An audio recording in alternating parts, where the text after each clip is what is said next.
আসসালামু আলাইকুম বন্ধুরা, আঞ্জিস কুকবুকে আপনাদের সবাইকে স্বাগত। আজকে আমি সামান্য উপকরণ দিয়ে বেবি নান বানাবো। তো এখানে ময়দা নিয়ে নিয়েছি, আর ময়দায় লবণ দিয়ে দিয়েছি, আর দিয়ে দিচ্ছি 2 চামচ রিফাইন তেল।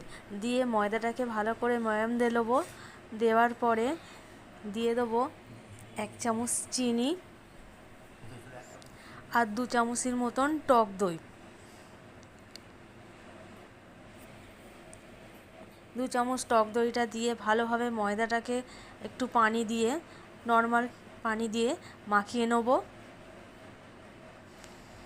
আর কোনো রকম ইস্ট ছাড়াই এটা করব।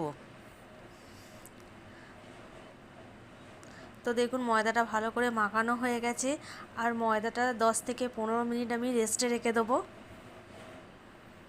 তো 10 থেকে 15 মিনিট হয়ে গেছে, দেখুন ময়দাটা একটু ফুলেও গিয়েছে, যেহেতু টক দই দেওয়া আছে।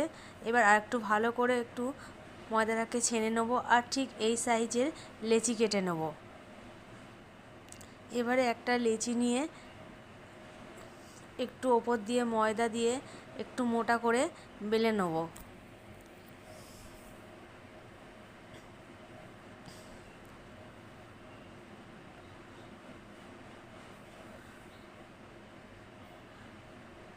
এরকম মোটা করে সবগুলো আমি বেলে নেব।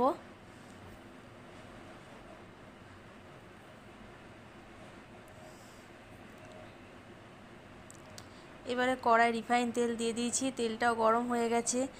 এবারে নানগুলো ভেজে নেব।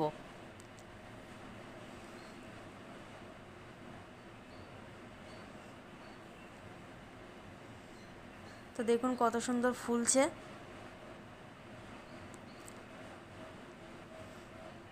এবারে তুলে নেব। তো এইভাবে প্রত্যেকগুলো ভেজে নেব। তো দেখুন আরেকটাও দিয়ে দিচ্ছি, এটাও কত সুন্দর ফুলেছে।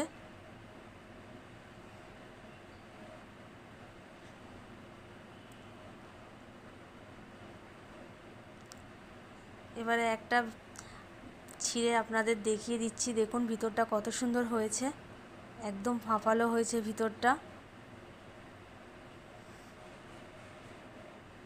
আর কোনো রকম ঝামেলা ছাড়াই এটা বানিয়ে নিয়েছি, আর দেখুন কত সুন্দর নরম হয়েছে। আর এই রেসিপিটি যদি আপনাদের ভালো লাগে তাহলে লাইক শেয়ার করবেন, আর আমার চ্যানেলটিকে সাবস্ক্রাইব করবেন।